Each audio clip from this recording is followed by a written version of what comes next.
what we're doing tonight is I've prepared a presentation. I call it How to Boost Returns, Lower Taxes, and Build Wealth.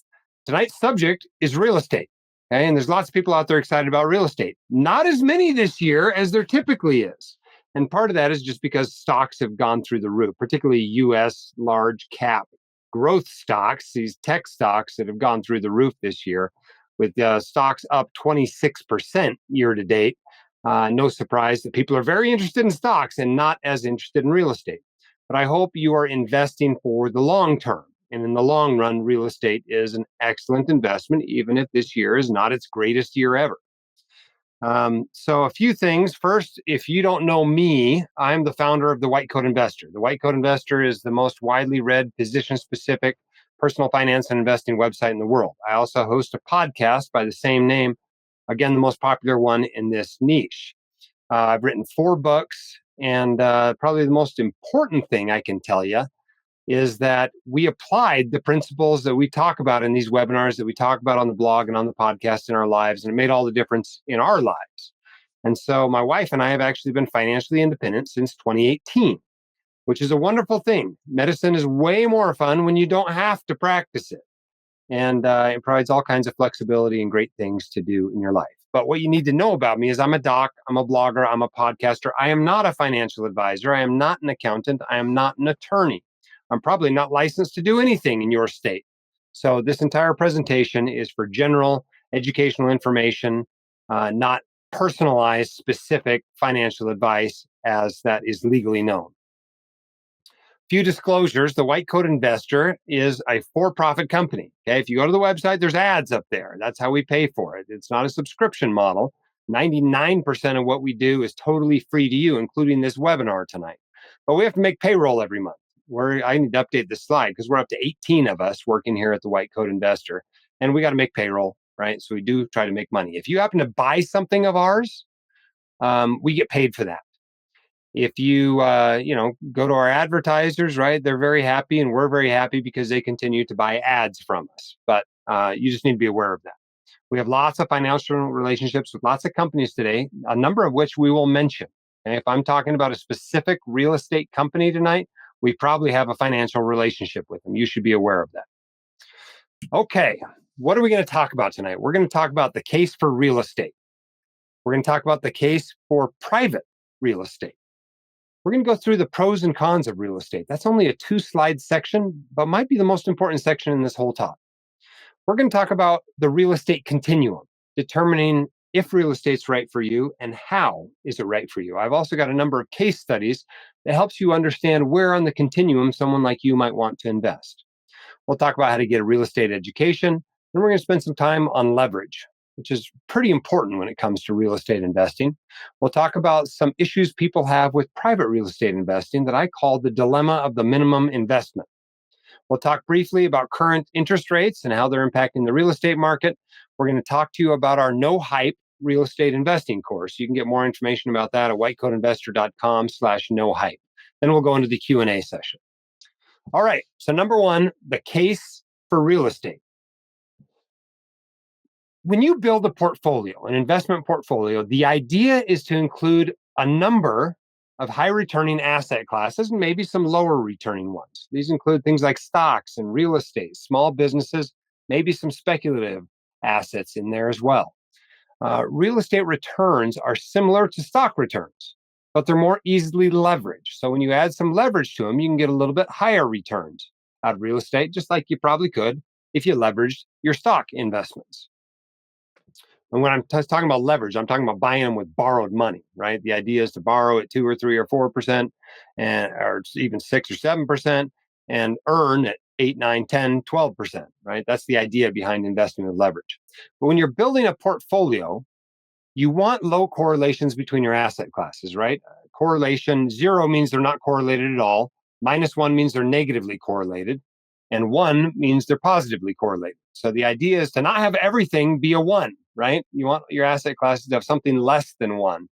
0.8 is better than 1, but if you can get it down to 0.5 or even closer to 0, that's a good thing when it comes to building your portfolio. So if you look at correlations between US stocks and international stocks, you'll see that correlations change over time, but you're probably going to find it somewhere between 0.5 and 0.94. If you look at stocks to bonds, it's much lower. It's like 0.1. Stocks to commodities, about zero. Bonds to commodity is actually slightly less than zero. Now, the best data I've been able to find out there of US stocks to real estate investment trusts, i.e., publicly traded real estate, is about 0.45. Okay, that's pretty good.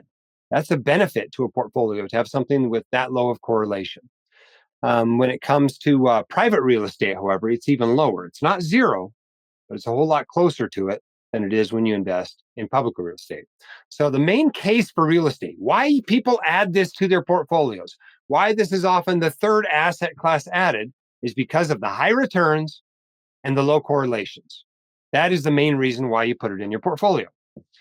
However, it has some other benefits as well. It happens to be particularly inflation resistant compared to a lot of things in your portfolio. It's a real asset, so it tends to go up in value with inflation. And the value of income property of any kind is pretty dependent on rents. And as inflation rises, rents rise. The other thing that is often beneficial is real estate investments are often leveraged, right? They're bought with at least partially borrowed money. And especially if that borrowed money is fixed rate, low interest rate debt, that's particularly good in inflationary times, right? That's probably the best hedge against inflation there is low interest rate debt. There's nothing quite like borrowing money at 2% while inflation's at 9%, right? You're paying it back with depreciated dollars. For some people, the cash flow out of their investment is very important to them. You can argue whether or not it should be important to them, but it is important to them. And one of the nice things about real estate for people that care about having a lot of income is more of your return tends to come in the form of income. It's typically rents, not necessarily the case with debt real estate, but with equity real estate, it comes in rents. And so, whereas stocks might have a 2% yield in a 10% return, a real estate investment, it wouldn't be uncommon to have a 6% yield in a 10% return investment. You just tend to get more of your return from income. And that people like that, especially in the decumulation years, right? It feels a little bit better to be spending income, even though it's probably okay to spend principal. You're not immortal, after all, during those decumulation years. You're not going to live forever. Sometimes people use it even during their earned income years, during their working years, right? They're like, I want some passive income. I want to feel like I can work a few fewer shifts, etc. And so they, use this passive income from their real estate investments to offset, any loss of income they may have from cutting back, etc. And they like that. Another cool thing about real estate that is different from investing in the stock market is that it's really hard to add value to your stock portfolio. There's lots of studies out there that show the best way to invest in stocks is to buy index funds, right? Picking stocks, you're probably not going to come out ahead. Picking actively managed mutual funds, probably not going to come out ahead. On the other hand, most real estate is private. It's all local. It's way easier to add value to your portfolio. Maybe that's by going over there and managing it yourself or, building out a new room or something like that. But it's just a much less efficient market. It's much more possible to boost your returns. Now, that kind of has some elements of a second job you might not be looking for, but at least it's possible, whereas it probably isn't very possible with your stocks. There are also some pretty cool tax advantages when you look at real estate. The main tax advantages when it comes to real estate is depreciation. Okay. Basically, you're not allowed to depreciate the land, but you're allowed to depreciate the structure. And that's the IRS's way of recognizing that homes become less valuable over time, right? Because they're falling apart and have to be repaired and replaced, etc. But that tax advantage is overly generous, let's call it. It's overly generous. And if you use it, it can really offset a lot of your income. In fact, it's not uncommon at all for equity real estate investors to get all of their income and have it be covered by that depreciation. So it feels like tax-free income coming to you. When you sell the property, that depreciation is recaptured, but only at a rate of up to 25%. And if you never sell it, it's never recaptured. And thanks to the step up in basis at death, nobody pays for those capital gains taxes. Nobody pays for that depreciation recapture. So it's pretty cool that you have those tax advantages. Another one is the ability to exchange properties, right?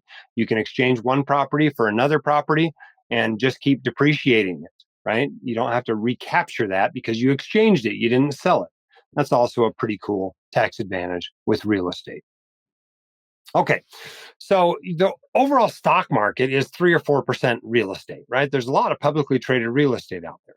But the truth about real estate is that 90% of it is not publicly traded. Okay, only 10% of it is publicly traded. So, unlike when you look at the overall business world, where the vast majority of the profit being made in this country is being made by publicly traded companies, stocks, that is not the case with real estate. Most of it is coming through private hands, private mom and pop investors, private institutional investors, but it's not on the publicly traded side.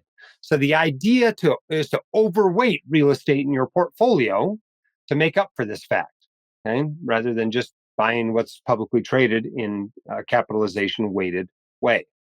Um, and that's a little bit more representative of the real economy. Okay, so let's talk for a minute about private real estate. We've talked about real estate in general. Let's talk about private real estate, right? Because you don't have to invest in private real estate. You can just go buy something like the Vanguard REIT index fund. You know, it comes in a traditional mutual fund version and an ETF version where the ticker is VNQ. Private real estate is other stuff, right? It might be the property down the street, might be a syndication, might be a private fund, might be, doing fix and flips. There's lots of ways to invest in private real estate. Let's talk about what's the case for getting away from real estate that's traded on the stock market.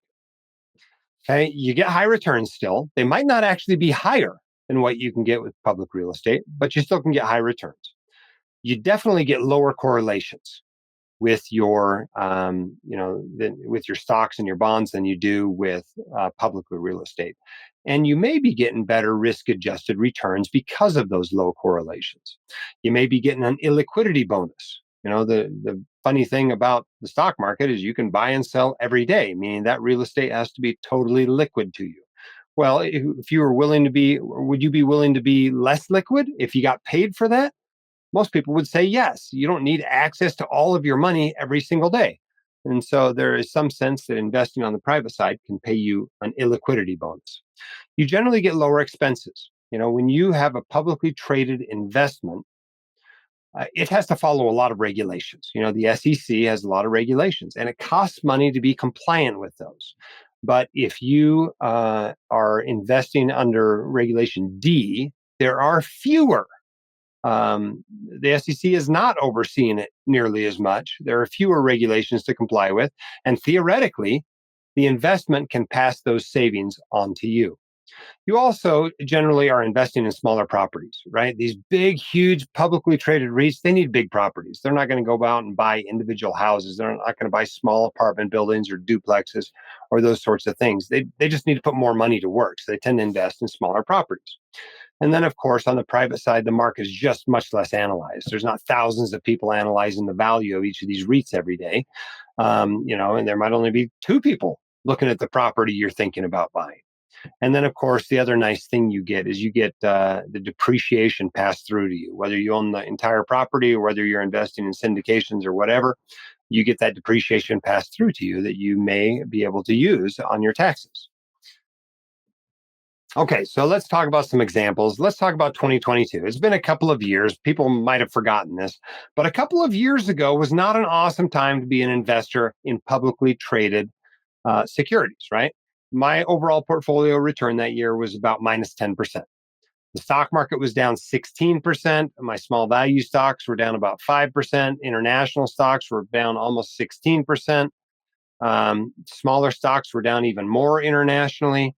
My safer investments, right? My TSPG fund was very safe, had positive returns, but muni bonds, remember interest rates went up like crazy in 2022? Bonds lost money. My muni bonds were down 7%. My tips were down almost 12%. Even the individual tips that don't lose money if you hold them until they're gone, they didn't have a great year either. I bonds happened to have a pretty good year that year, but that was about it.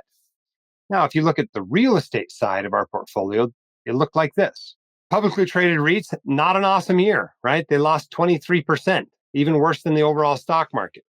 But my private real estate did pretty well. I made about 9% in 2022. Some of the funds had really good returns, like this Origin fund had a almost 30% return that year.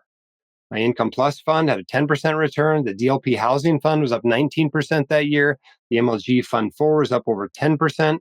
On the debt side, made about 9%. One of those funds made almost 12% that year, right? So when the rest of your portfolio, your stocks and bonds and your REITs are dropping, it feels pretty good to have something in there that's actually going up. Now, if we looked at 2024, private real estate isn't losing money, but it's not doing nearly as well as stocks, and maybe not even all that much better than bonds this year. But that's the way it goes when you have a diversified portfolio. So, some people wonder if private returns are higher. Now, these people selling these investments will often tell you they are, but the data is that that's not actually true. Now, it's not dramatically different, but most of the data out there suggests that public real estate actually has higher returns. Okay. So on average, you're probably not getting higher returns with private real estate, but your risk adjusted returns may be better, and you're going to have lower correlations with stocks and bonds. However, the interesting thing about this is they don't have to be higher for it to still make sense for you to invest in private real estate. This is some graphs showing private versus public real estate. The blue line is private, the red line is public.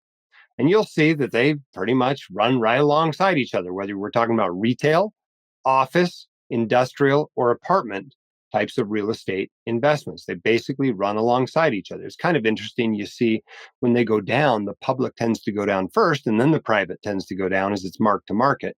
But for the most part, they basically just parallel each other. However, when you look at long term data and try to compare them, you'll see that the public real estate tends to do a little bit better than private real estate. You see the listed equity REITs there is the second line down, right? And you see returns that are something like 11% over this time period, 98 to 2017. You can scroll down a little further and see the private real estate is listed as unlisted real estate in this particular chart. And that looks like it's got returns of about 8% over that time period. Now, if we look at some other studies, some other time periods, we can see other, comparisons. For example, this one by Beath and Flynn shows a difference of about 1.3%. Bollinger and Pagliari showed a difference of about 2.3%.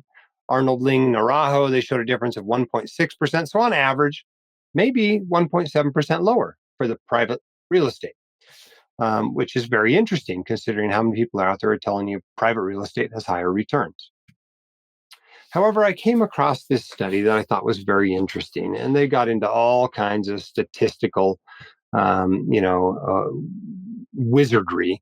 But the bottom line is they discovered that adding even a smaller amount of private real estate to the portfolio actually increased the portfolio returns because the correlation with private real estate was so much lower than it is with public real estate. And so they found these portfolios with higher weightings of direct real estate investments, meaning private ones, as opposed to REITs, outperformed.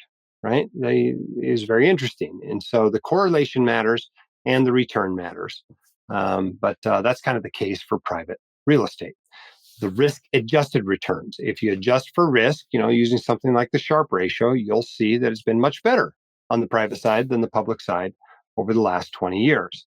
And that's mostly just because of correlation, right? The blue bars here have much, or that's private real estate. That's much lower correlation with the S&P 500 than the black bars, right? Public real estate. It is interesting that public real estate correlations have climbed so much in more recent years than they used to in the past. And so that's kind of the benefit of staying on the private side. They haven't climbed nearly as much. You can still get low correlations with your private real estate. Some argue that's just because it's not marked to market, but I think there's a little bit more to it there. This is interesting as well. Over time, public and private real estate returns can diverge a bit. And I think it's interesting that you often see public real estate, as you might expect, because it's marked to market daily, is often a leading indicator of what private real estate is going to do. And it's very interesting after a public stock market, public REIT crash. You should actually expect a little bit better returns out of the public REITs, because the private real estate tends to not crash in that same manner. And so if there's been a big downturn recently, you actually might be better investing on the public side than on the private side. Okay, let's talk about pros and cons of real estate. Okay, the first one's high returns. We talked about that. Low correlation with stocks and bonds. You get a high proportion of your return as income. You get appreciation, right? The property goes up in value. You've noticed this with your house in the last few years if you own a home. It appreciates. And guess what? That wealth is now yours. Favorable leverage, right? I mean, you can leverage any investment, but it's just easier to leverage real estate. People expect you to leverage real estate. They'll give you mortgages and they'll give you HELOCs. It's just easier to leverage real estate. You can leverage stocks or bonds. You can go invest on margin in a margin account if you want, but the terms are just way better on the real estate side. You can shelter your income using depreciation. And so a lot of your equity real estate income is basically tax free to you, which matters a lot if you're in a high tax bracket. You can exchange the properties, right? It's a great way to avoid having that depreciation recaptured. And you can invest in lots of different ways. You can find a way that matches your ability, your knowledge, your desire to put work in, etc. There's lots of different ways to invest in real estate. The market tends to be a little bit less efficient, and those are the pros. Let's talk about the cons now. Okay, here's one con. There's a lot of scams in real estate. Not as many as there are in crypto or something like that, but there are a lot of scammers out there, and particularly on the private side, right?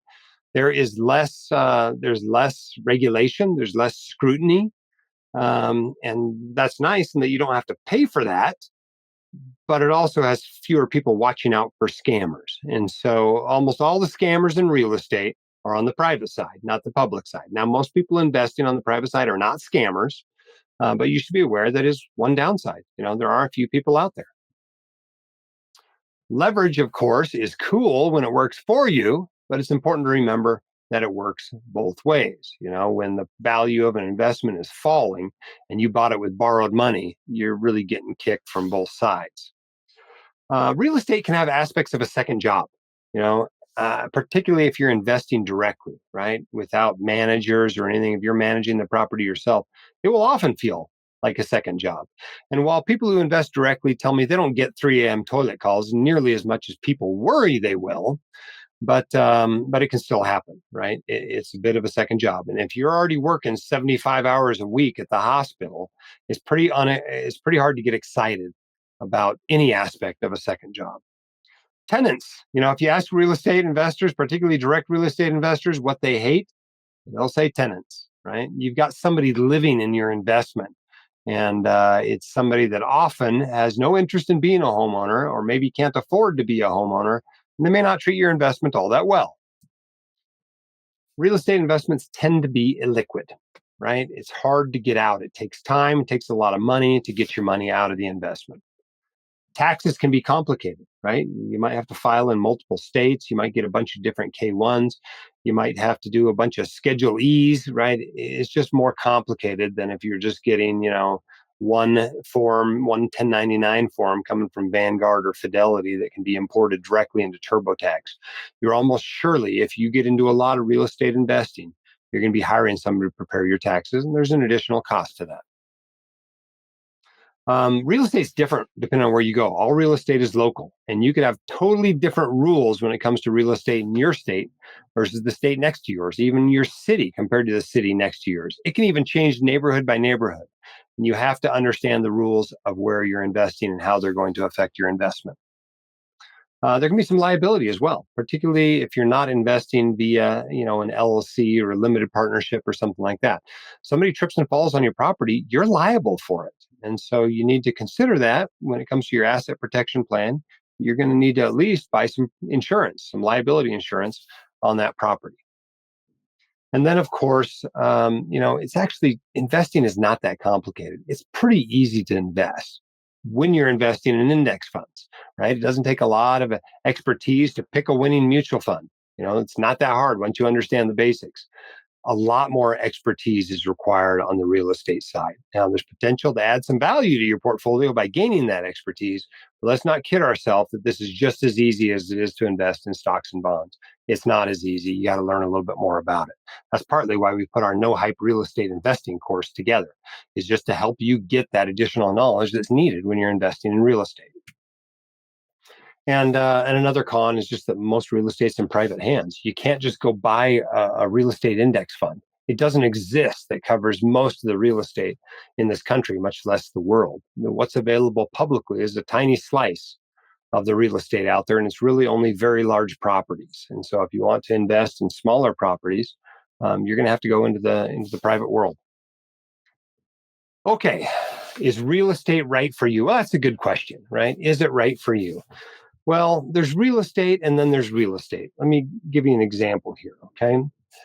Are you interested in spendable income? Okay. That's important to you. Okay. Real estate might be good for you. Are you interested in speeding up your pathway to financial independence? Or are you interested in diversifying your portfolio away from stocks and bonds? Are you willing to get more education, do more work than might otherwise be required to invest? Because real estate is totally optional, right? You do not have to invest in it. Are you willing to deal with some additional hassle? If you can't answer yes to all three of those questions, real estate probably isn't right for you. But if you can, real estate probably is right for you. But you got to ask yourself, what kind of real estate? Let me explain what I mean, right?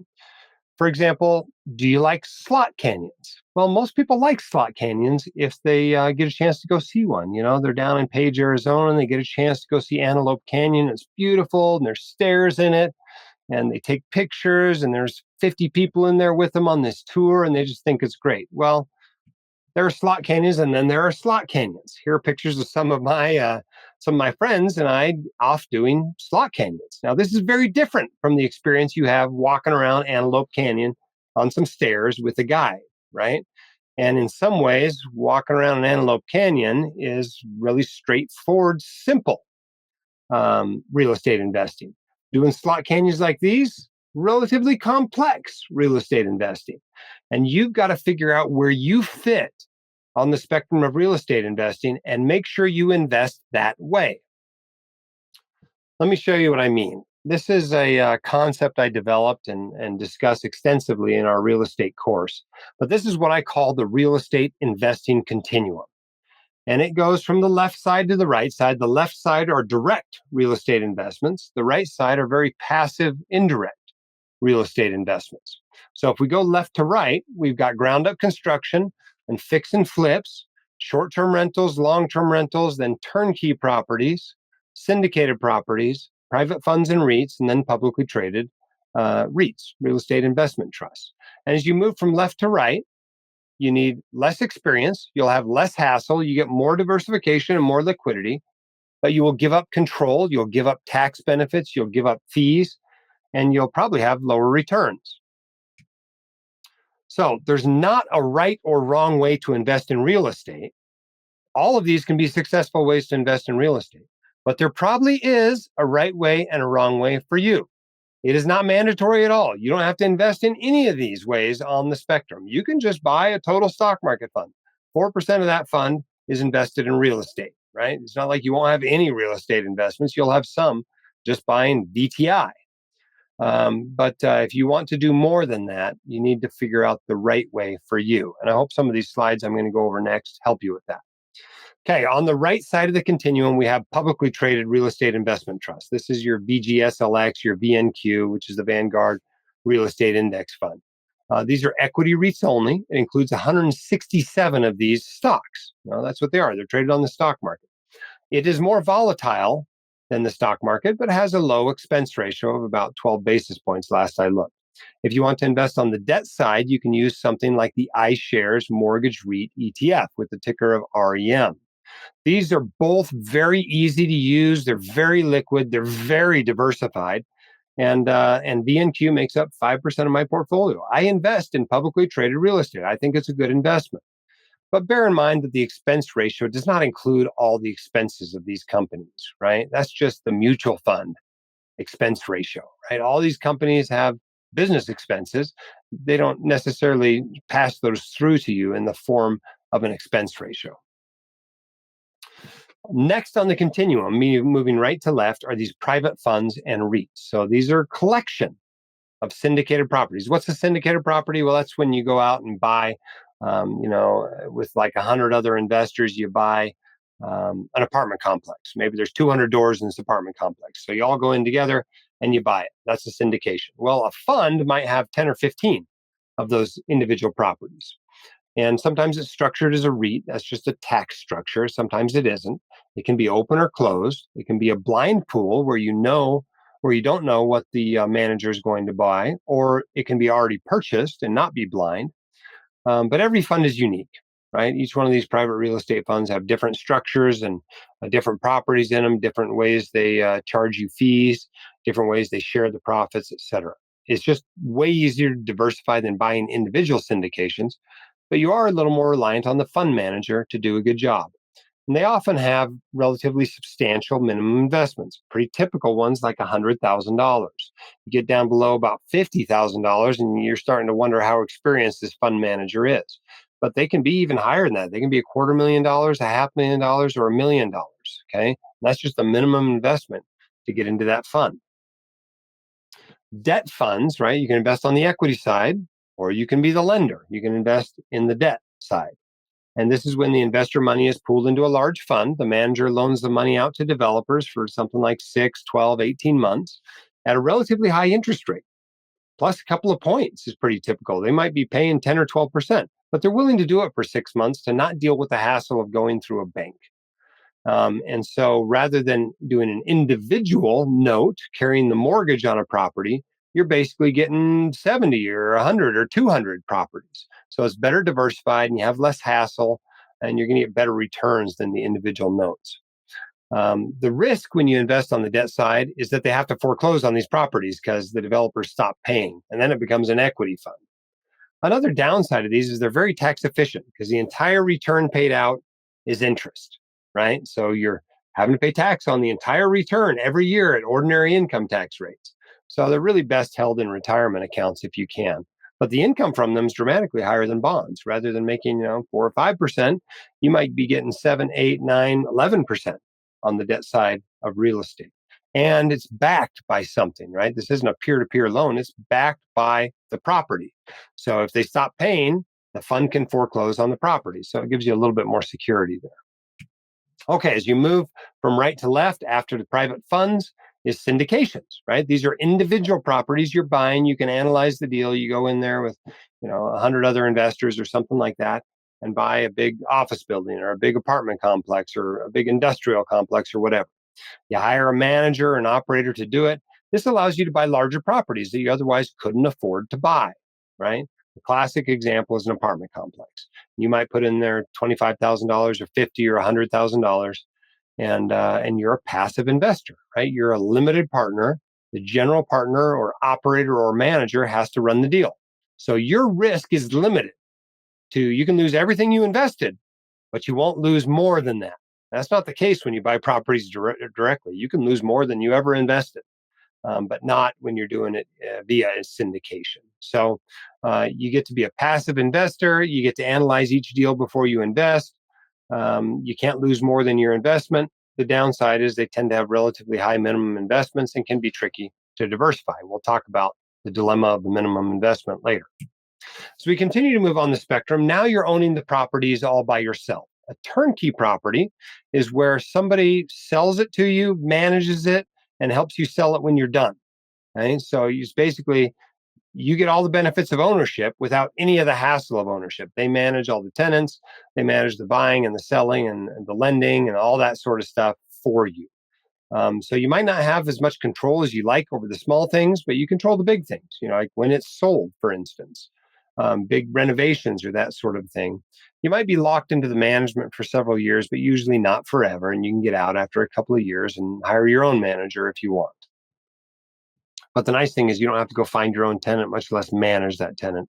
Those 3 a.m. calls are not coming to you.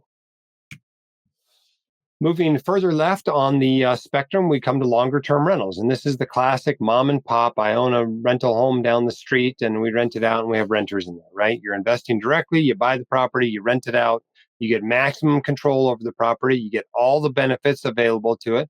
If it's managed poorly, you pay the price. If it's managed well, you get the benefits. You can hire assistants, of course. You can just go out there and hire a property manager or whatever. You can hire someone to do the lawn, someone to come clean the house if you want. but you're going to have otherwise maximum hassle in managing this thing. Sometimes these contracts are structured, particularly industrial properties, in a way that's called triple net. And in this case, the tenants are paying a whole bunch of the expenses. That's not unusual for them to pay the utilities and the property taxes, et cetera. And you can structure that so they're paying all that stuff if you want. Your return will probably be a little bit lower because of that, but you can reduce your hassle and your risk. Next on the continuum is short term rentals. And I have a soft spot in my heart for short term rentals. I actually think this is the fastest pathway to financial independence there is out there. You're not actually in the rental business when you're doing short term rentals.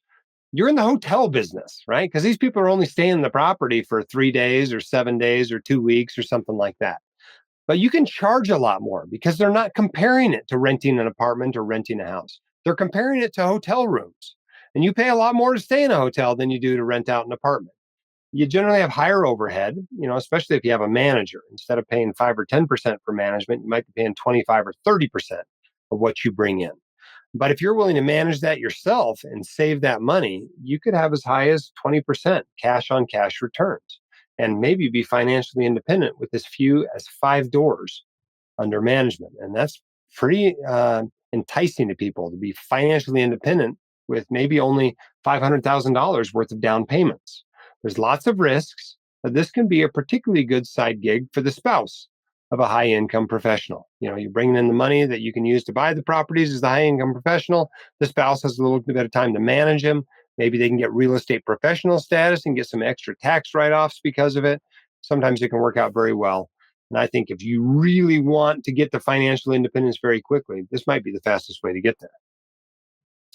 Okay, and one more step left on the continuum brings us to fix and flip properties, right? You're buying a house for a lot less than it's worth, maybe, 60 cents on the dollar.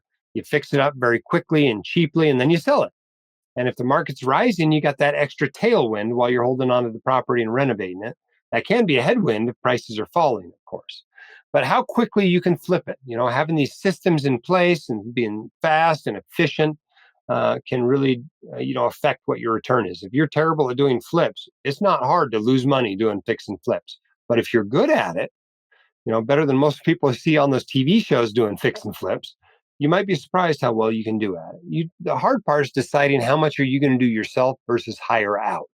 And if you think, managing a direct real estate investment, a longer term rental is a second job, that's nothing compared to doing fix and flips. That has a lot of aspects of a second job. And you can go even further. Fix and flip, you're already buying an established house or an established building, right?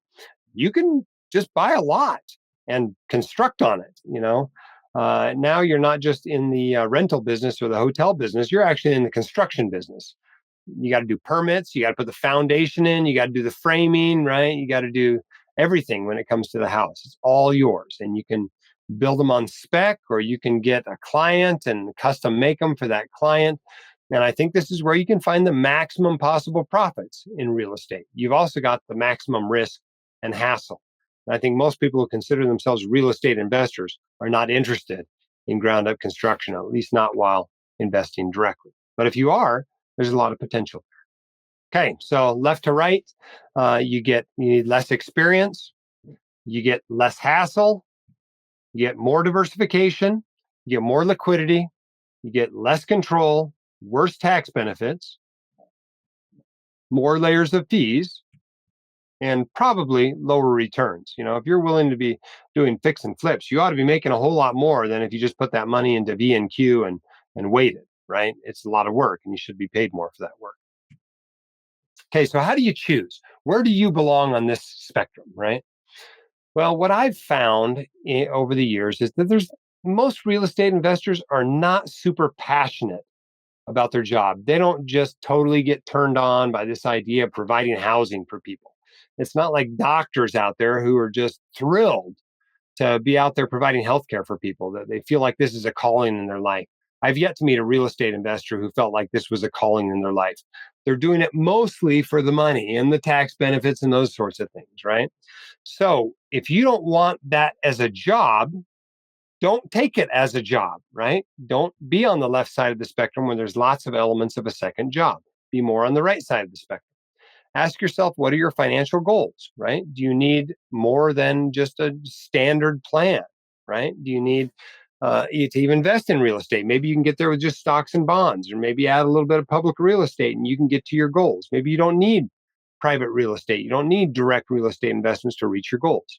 On the other hand, if your goal is to become FI 5 years out of residency, you're probably going to need to be a little bit more on the left side of the spectrum and be a lot more involved in these investments. Keep in mind that the greatest tax benefits of direct real estate investing are only available if you hold on the property for the rest of your life, right? You got to exchange it, and then die while you still own it. That's how you really get all the tax benefits out of it. Anywhere else on the spectrum, you're going to sell that property eventually. The depreciation is going to be recaptured, and you're not going to get nearly as much tax benefit out of it as you could if you owned it for the rest of your life. You also need to ask yourself, well, how much work am I willing to put into this and for how long? If I'm willing to work really hard for 2 or 3 years, you might be able to do that sort of a thing, build up a short term rental portfolio and then hire management to do it. If you're not willing to put in work, pretty hard work for a few years, you probably want to be a little more on the right side of the spectrum. You also, of course, if you're investing in private real estate investments, you need to be an accredited investor, right? And it doesn't count if you're just buying the whole property yourself. But if you want to be invested in a fund or a syndication that's not publicly traded, you're going to have to qualify. Now, legally, that means having an income of at least 200,000 each of the last 2 years, or $300,000 together with your spouse, or at least $1 million in investable assets. I actually recommend people double both of those numbers because I don't think they've kept up with inflation as well as they should have. And that you have both of them, both a couple $1 million in investable assets and an income of $400,000 or more. If you have less than that, you're just going to run into issues with the minimum investment dilemma, which we'll talk about a little bit later. Okay, so let's talk about some case studies here where somebody might choose to be on this spectrum. Let's say there's a doc here. It's an accredited investor who's got $4 million in investable assets and wants to diversify a portfolio of by putting 30% of it, $1.2 million into real estate. Very interested in tax efficient investments and tax advantaged income. Doesn't bother this doctor to file taxes in multiple states. Doesn't want too much hassle though. Okay, and wants to be pretty diversified. So what does this doctor choose? Well, private real estate funds make sense for this doctor. Okay, case study number 2. This is a doc with a small local real estate empire. Okay, been investing directly for many years, but now starting to have trouble finding good deals in her hometown. And wants the maximum tax breaks, wants the benefits of direct ownership, but doesn't want to build a team in another location. Doesn't want to invest here, but still wants to be a direct investor. Well, what should they do? Turnkey investments are perfect for this doc, right? Because you can buy it in another town, somebody else is taking care of all the details, but you get all the benefits of direct ownership. Okay, case number 3. This is a doc who's just burned out on medicine and wants out of medicine as soon as possible, willing to put in a lot of work in order to get out. Spends $150,000 a year, has $1 million to invest. Okay, $1 million you can't invest today, and with the 4% withdrawal method, expect that to support you, right? You don't have enough money. But if you use that $1 million to build a short-term rental empire, that might be enough to do it. You might be able to be financially independent and be able to come up with $150,000 per year to spend. It's going to take some risk. It's going to take some work. But the prescription for this doc is short-term rentals. Okay, here's a doc that's 35 years old, has a $200,000 portfolio, comfortable with mutual funds, and would like to allocate some money toward real estate. Doesn't know a lot about it. Very busy, young kids, busy practice, really not looking for a side gig. What should they invest in? Well, public real estate, right? You can just go to Vanguard and invest in their real estate index fund. It's very easy, no problem. If you want to put 10 or 20,000, $30,000 into it, no problem. There's no minimum investment. And so that works well for this doc. Okay, here's another one. A 65-year-old doctor wanting out of his direct real estate investments. Still loves analyzing deals, but worries about who's going to take care of all this if he dies, right? Comfortable with minimal diversification, been concentrated for a long time in his own direct real estate investments. Well, what might work for this doc is going into syndications, right? No longer does he have the hassles of managing the property himself. Another option is to go into opportunity zone funds where you get some cool tax benefits when you have a bunch of capital gains, right? It's a chance to minimize the tax hit from getting out of your direct real estate investments. So, five different doctors, five different case studies, all of whom chose a different place on the real estate continuum to invest in real estate. Let's talk a little bit about real estate education, right? The way you make money in entrepreneurship, in business, is you find a need, you find a problem, then you figure out how to fix it. And that's what you're doing when you are building a business, no matter what the business is. So, what is the problem when we're talking about real estate investments? Well, the problem is people need a place to live, or they need a place to do business, or a place to store their stuff, or whatever, right? And you're providing that. You're solving that problem by providing this, property for them to do that with. And so how do you get educated? How do you learn about this stuff? Well, books and online courses are a great place to start. There's lots of great real estate books out there. There's even more terrible ones out there, to be honest with you. I've got a list on the website at whitecoatinvestor.com of some books that I think are pretty good for real estate, but lots of them are filled with a ton of hype. There's lots of hype out there in real estate education. In fact, that's why we called our course the No Hype real estate course. But books and online courses are a great way to learn a basic framework and delve into a niche subject matter. Blogs and podcasts are good because they keep you up to date, right? They're always coming out with new stuff every week, every day, every month, whatever. There's new stuff. And so if the laws change, tax laws change, or interest rates change, you can have more current stuff when you're following a blog or a podcast. And then another great way to learn is in communities, whether they're in real life or whether they're online, like a forum or a subreddit or something like that, a Facebook group. But you can find people that'll help you. You can find mentors, and that works very well when you have controversial questions, questions for which there is not a right answer, and you want to hear both sides of an argument, or personalized questions about a particular deal or a particular investor or what to do about a tenant. Communities can be really good to help with those sorts of things. That's how you get educated about real estate. Okay. But you need to learn this stuff. If you're going to be investing in real estate, you got to learn more than you had to know to just put together a stock and bond index fund portfolio. It's got its own vocabulary. For example, what's a capitalization rate and why does it matter? Right? How do you calculate a net operating income or an equity multiple? What are the different types of catch ups in a waterfall? What's an appropriate price to pay a live in apartment manager versus a property management company? What items need to be in a short term rental? What types of renovations will provide the best bang for your buck in a fix and flip? How do you determine market rent? Right? There's all these things you need to learn to be a real estate investor, particularly on the more direct side. The more directly you invest, the more of this stuff you have to know yourself. If you're hiring somebody to handle all those details for you, running a fund or something for you, you don't necessarily have to know all those things, but it's good to understand them. And so becoming more educated as a real estate investor is definitely helpful.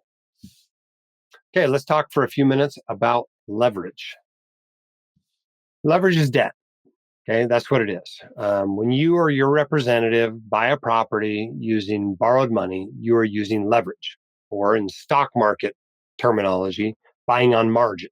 And that increases your risk, but also increases your potential returns. Leverage works, right? But it works both ways.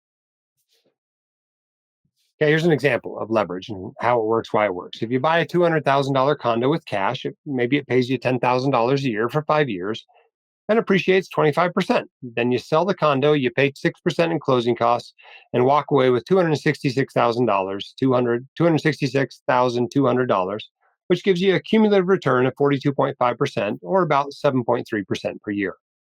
Now, instead of doing that, let's say you use your $200,000 to buy four condos instead of one.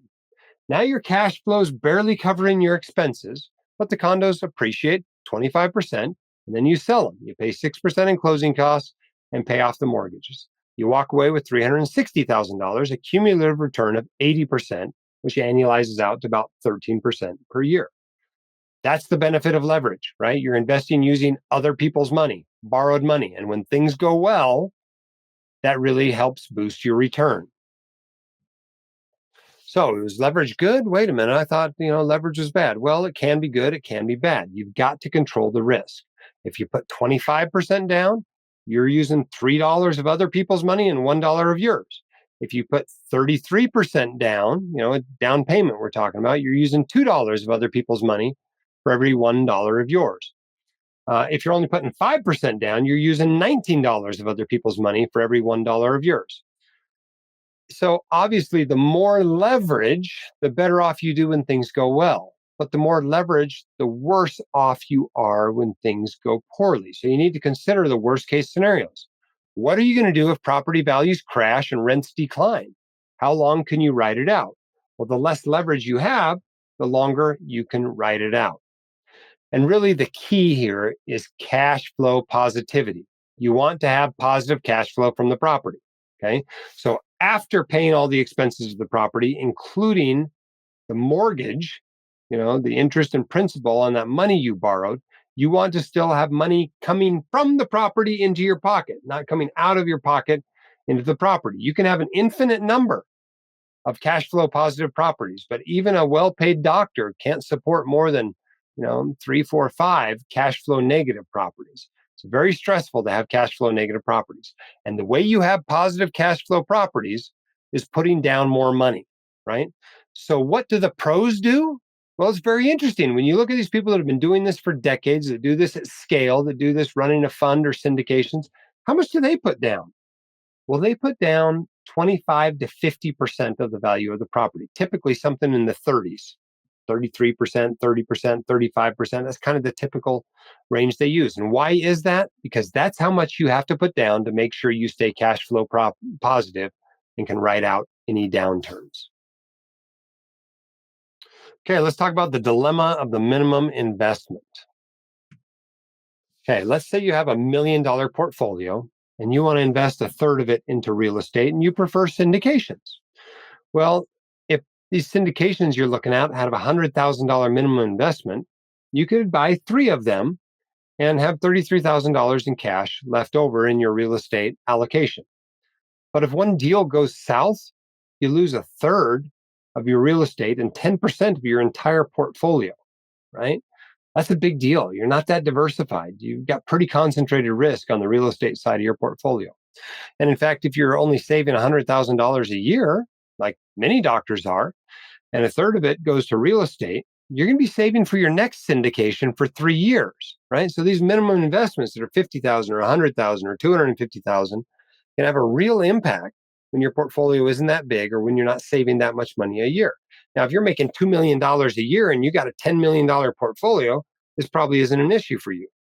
But if you're a more typical doctor and you're making $300,000 or $400,000 a year and you're saving 50 or 75 or $100,000 a year, these minimum investments become a lot harder to deal with.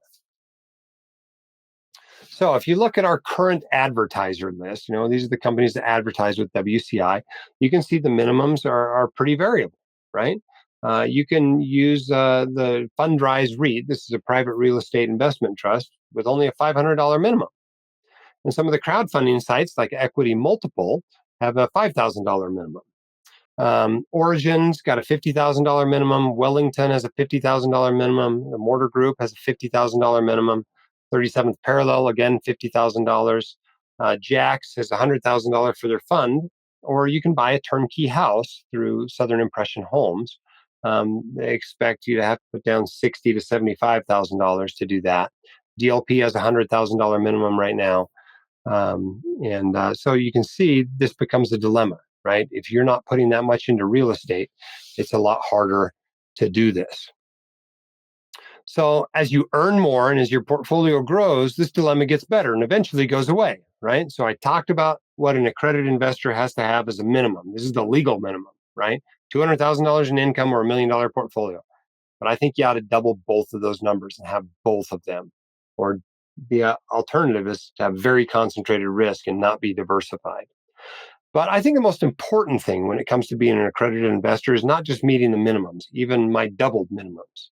It's to be a real accredited investor. What does that mean? Well, an accredited investor, the idea behind it is two things.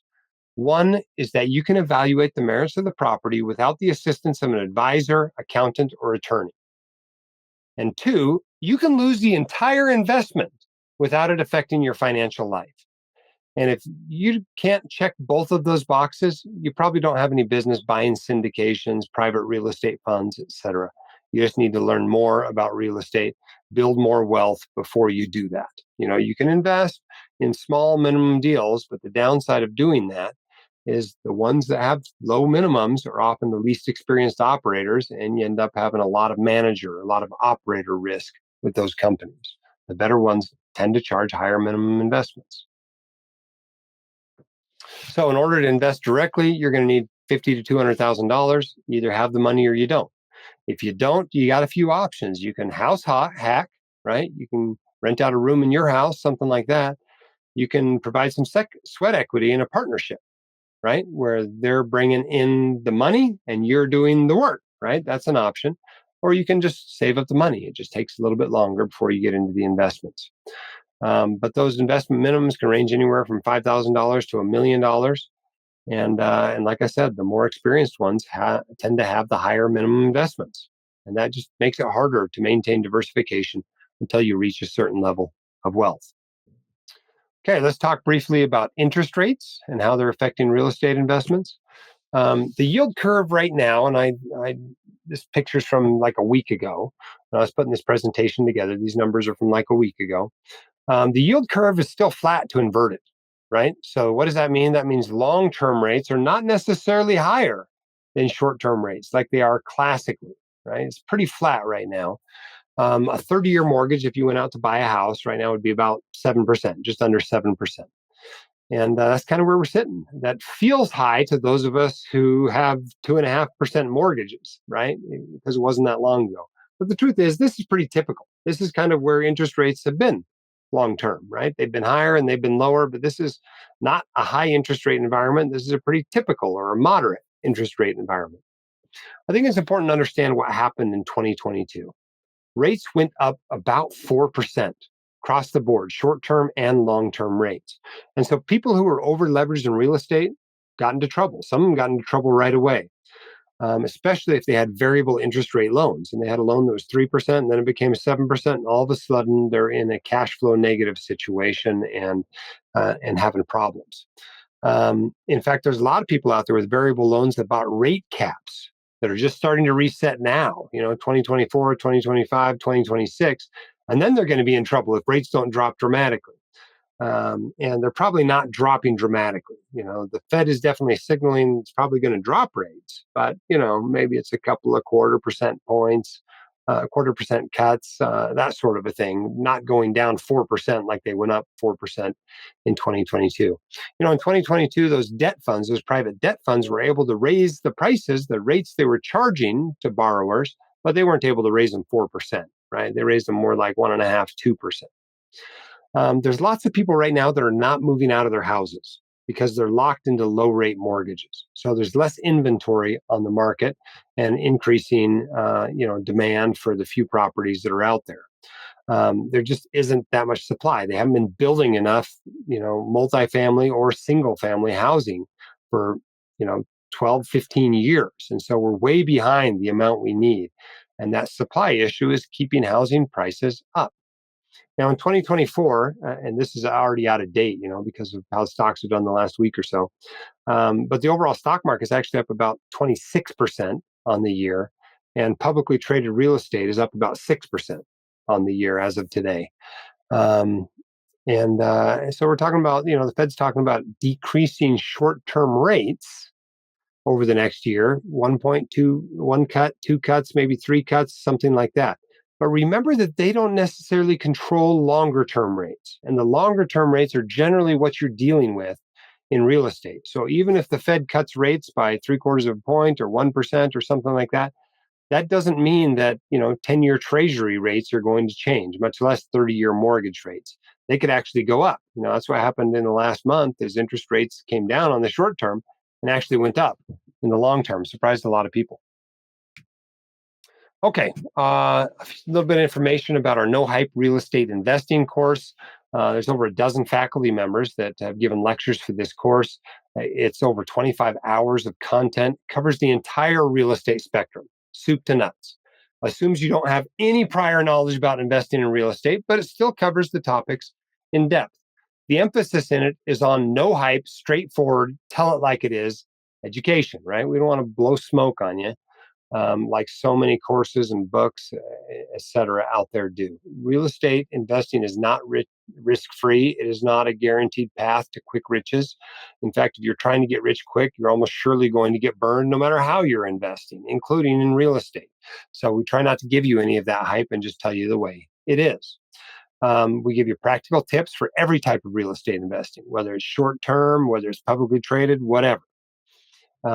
We have pre and post tests so you can test your knowledge, make sure you're actually learning something. It's evergreen, it's always available. You can take it at your own pace. Once you buy it, you own the whole thing.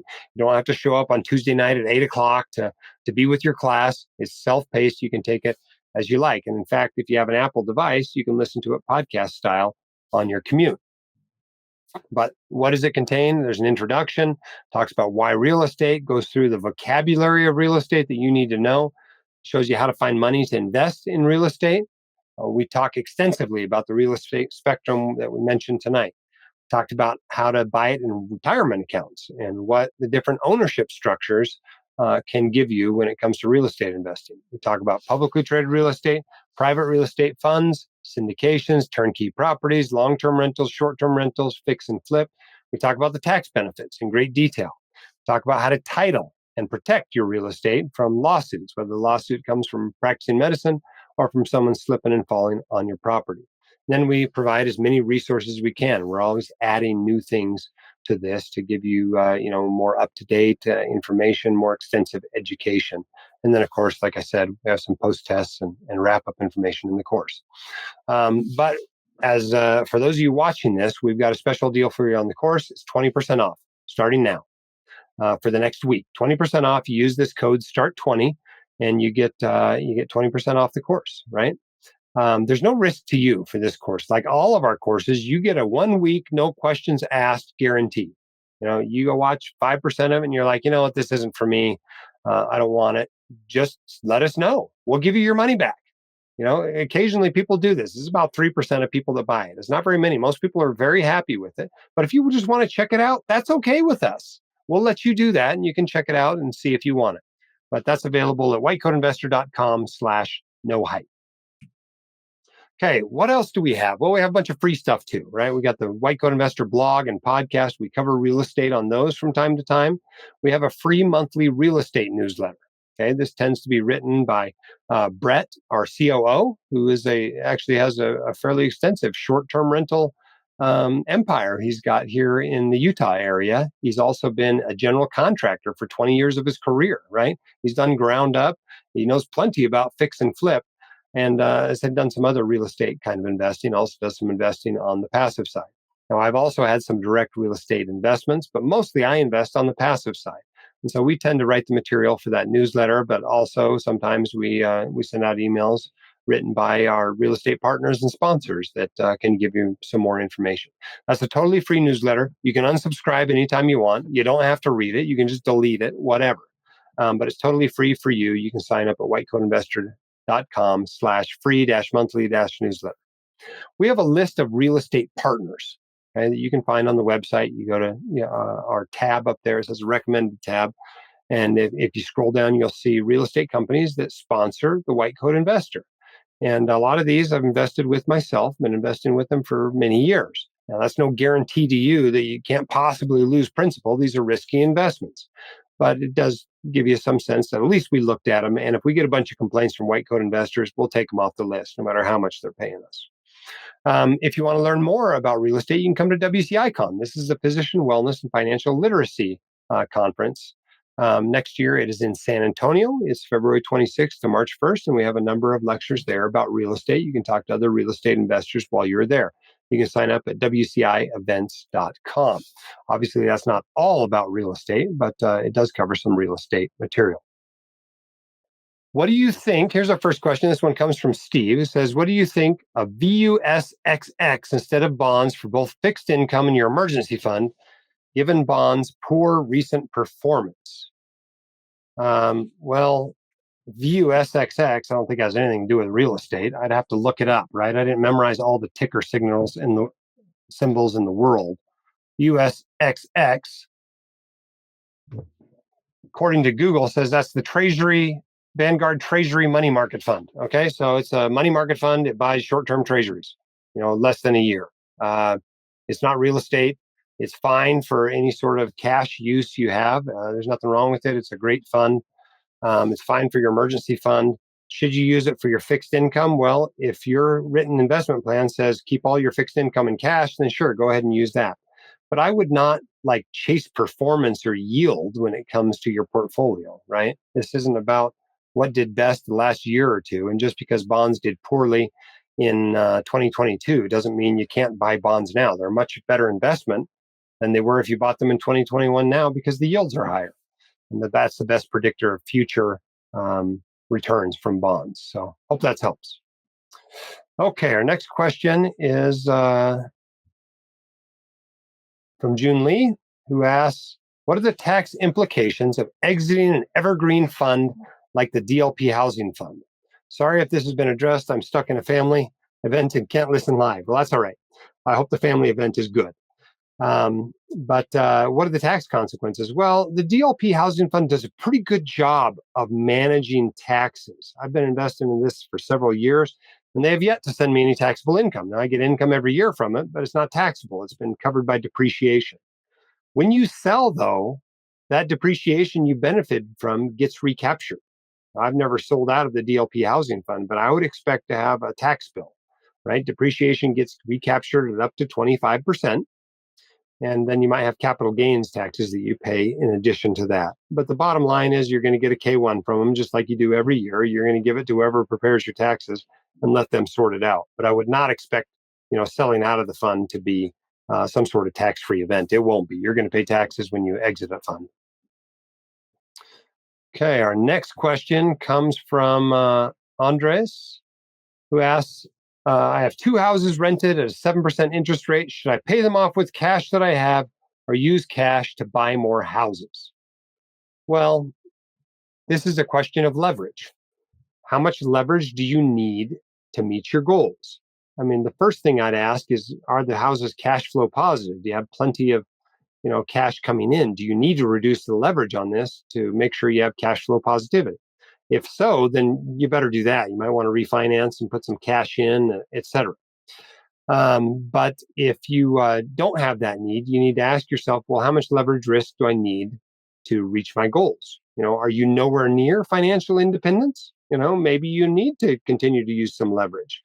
Maybe you ought to go buy some more properties, leveraged properties using that money that you have. I just don't know where you're at in your financial life. If you're already financially independent, maybe it's time to be reducing risk a little bit, pay off some properties, and go from there. The nice thing about paying down a 7% mortgage or any sort of 7% debt really is you're earning a guaranteed 7% on that, at least pre-tax, right? After tax, it might be less than that. But when you invest, it might be less than that as well. And since money market funds are only paying like 4.7 or 4.8% or something like that right now, getting a guaranteed 7% can be pretty attractive, right? If you got a bunch of money in bonds paying 4% and you got a 7% mortgage sitting out there, that doesn't make much sense, right? You're borrowing now at 4% and paying at 7%. That doesn't make any sense. But if your whole portfolio is leveraged, you got everything in real estate and stocks, and you need to take a little bit more risk to reach your goals, it might make sense to continue to invest on leverage.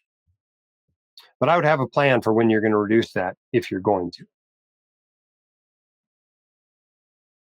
Okay. Let's take our next question here. This one's from Wendy.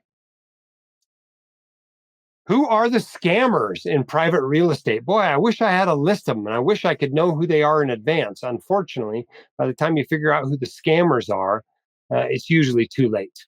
You've already got money invested with them. But that's why you got to bet these investments. That's why you should invest with somebody you don't know well at the very minimum amount and maybe watch them for a year or two. So if they turn out that they are a scammer, you don't lose that much money. But I don't have a list of the scammers out there, right? When you can find the scammers, they're usually not still raising money for investments. But you definitely want to, Google the principles of private real estate's names with, the word scam or, lost principal or judgment, those sorts of terms, and may want to do background checks on them as well. But that doesn't guarantee that they're not running their first ever scam, right? But most scams, in my experience, they break down. they break down in a year or two. The Bernie Madoffs of the world that can go for 14 years, there's just not very many of them. You just can't keep a scam going that long unless you're really good at it. And so most of them become very obvious within a year or two. And so if you don't know somebody very well, don't invest that much with them until a year or two has passed, and then you'll have a better sense for what their communication is like, what their ability is like. And the good news is, if they're a scammer, they've probably already blown the thing up. Okay. Next question comes from Gregory. It says, mortgage returns are down since 2020. Think this is a good investment for the long term right now? Well, I don't know what you mean by mortgage returns. You can invest on the debt side of real estate, either publicly or privately. Publicly, you tend to be using something like the ETF REM. This is the iShares Mortgage REIT. And I bet if we went back and looked both on the public side and the private side, the returns were a little higher before 2020 than they have been since, but not dramatically, right? I've had private debt real estate investments before 2020 and since 2020. They're not dramatically lower. They're a point or two lower, but that's not enough to make you go, oh, I don't want to invest in those anymore. If they were a good investment when they were paying 10.5%, they're probably still a good investment paying 9%, right? And so I wouldn't necessarily say that's something to avoid. I do think it's a good investment for the long term. 5% of our portfolio is invested in private debt funds, and we like them. They're not tax efficient, but they seem to have very low correlation with our equity real estate, with our stocks, and with our bonds, and they have pretty good returns. I think our long-term returns in this asset class are around 9%, which is not all that dissimilar from what you expect out of stocks.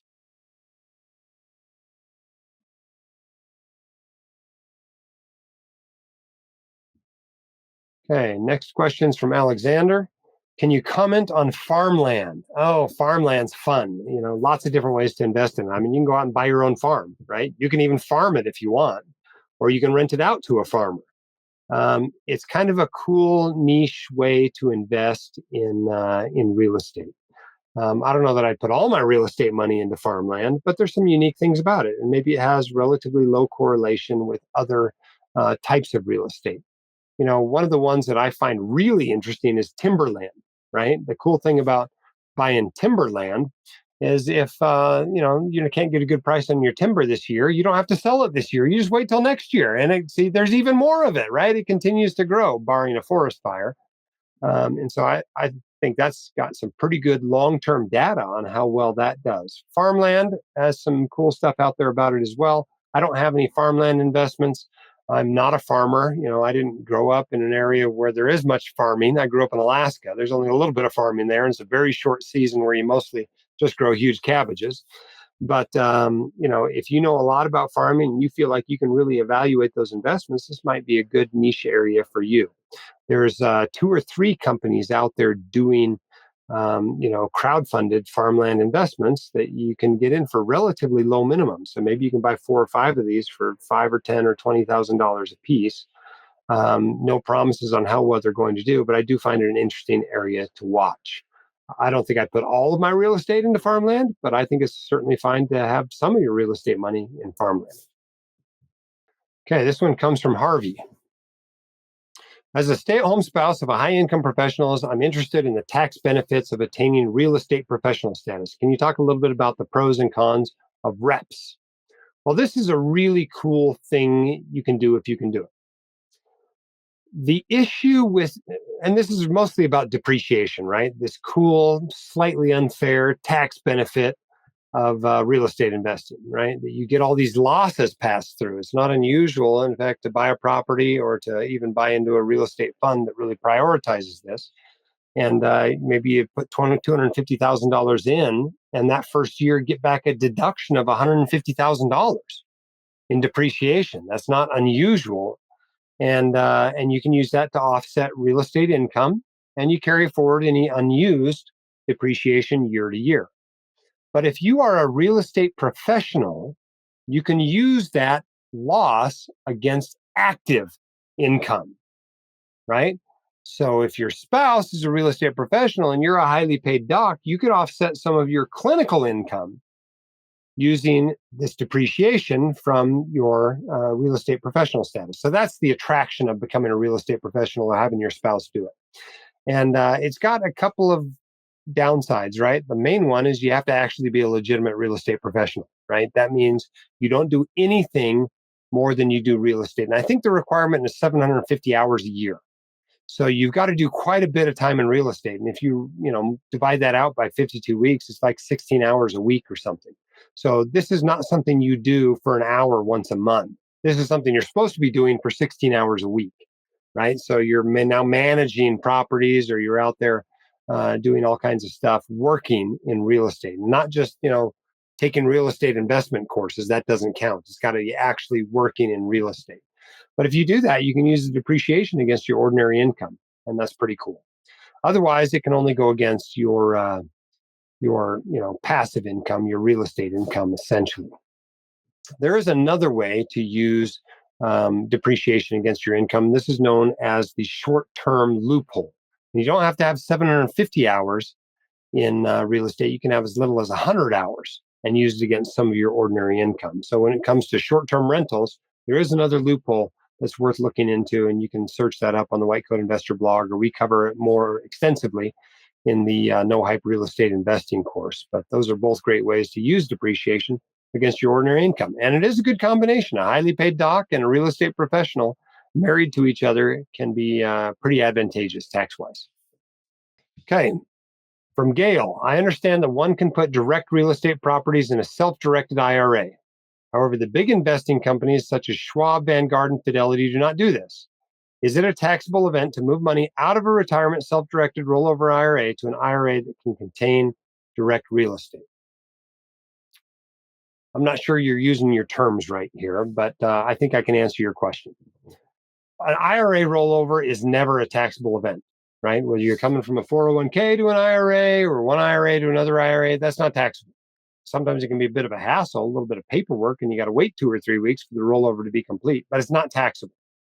So if you've got money in an individual 401k at Schwab or an IRA at Schwab, and you want to use it to invest in some sort of private real estate investing, something besides a VNQ or REM or something like that, you can do that. You just have to have your money at an IRA custodian that allows it. And they usually charge you something if they're going to allow that sort of a thing. It might not be that much. It might be as little as, $100, $200 a year.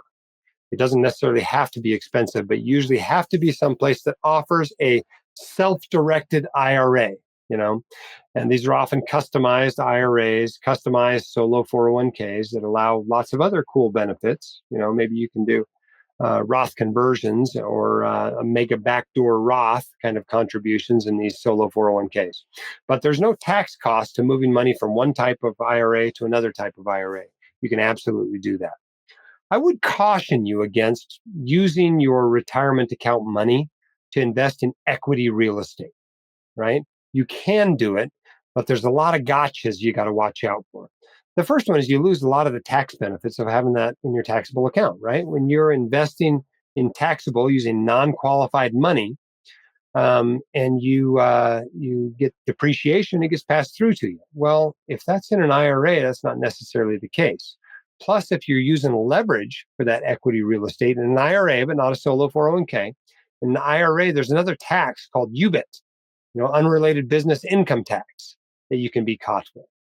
But a bigger issue is just cash flow issues, right? Let's say you got an IRA and it's got $40,000 in it, and you use it to buy, to put down on a property. And then all of a sudden now the property needs a new roof, but you don't have any money in that IRA. Well, you can't just use your personal money to put a new roof on that property. It's owned by your IRA. And so you've got to figure out a way, either a rollover or wait until you can get more contributions into the IRA to put a new roof on the house. So cash flow issues becomes a problem. Plus, when the money is paid from the rent, and you pay your expenses on the property and you get some positive cash flow, that also has to stay in the IRA.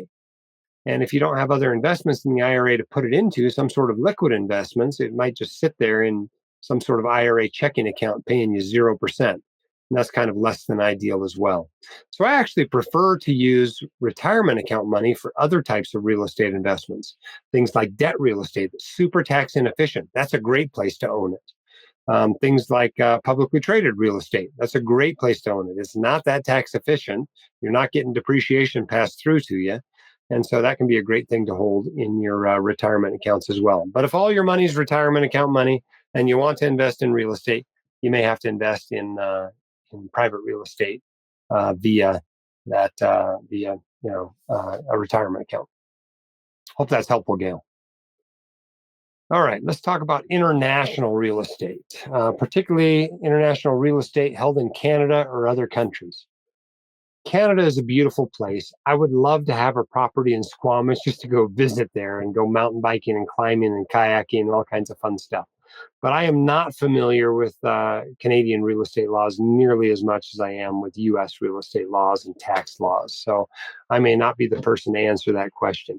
You can invest in publicly traded international real estate pretty easily. Vanguard has an international REIT index fund that you can invest in. But as far as investing outside the country, I don't know a lot about the specific rules of doing it. Obviously, the money's got to go from here, and there can be tax consequences depending on what country it goes to and whether we have a tax treaty with them. But you also have the issues of completely separate laws and jurisdictions that you're going to need to learn in that new place. One nice thing about it, if you go buy property somewhere else and the US totally melts down economically, at least you got a bit of a safe haven somewhere else. So that might be a little bit of a benefit. But otherwise, people tend to only buy property in places they want to live. They want to go live in Italy or Canada or something like that, and they buy property there. If you're not a Canadian national, I don't know that I would try to be a direct real estate investor in Canada. I think I'd probably stick with the publicly traded real estate there and invest directly somewhere in the US. Hope that helps. Good question. Okay, that is all the questions I've got in here right now, but hopefully I've answered the questions that people had from this webinar. Apologize for the technical difficulties tonight. We will email this entire webinar, this entire video to those who signed up for this. And hopefully you can get any information that you might have missed due to technical issues. And of course, you can always email me, editor@whitecoatinvestor.com, and I'll try to get your questions answered. Check out the real estate resources on the website, our real estate partners, our free real estate newsletter. If you're looking for more in-depth education on real estate investing, be sure to check out our course, whitecoatinvestor.com/no-hype. Thanks for your attention tonight. And hopefully we were able to teach you something you didn't know about real estate investing before now. Thanks for your attention. The hosts of The White Coat Investor are not licensed accountants, attorneys, or financial advisors. This podcast is for your entertainment and information only. It should not be considered professional or personalized financial advice. You should consult the appropriate professional for specific advice relating to your situation.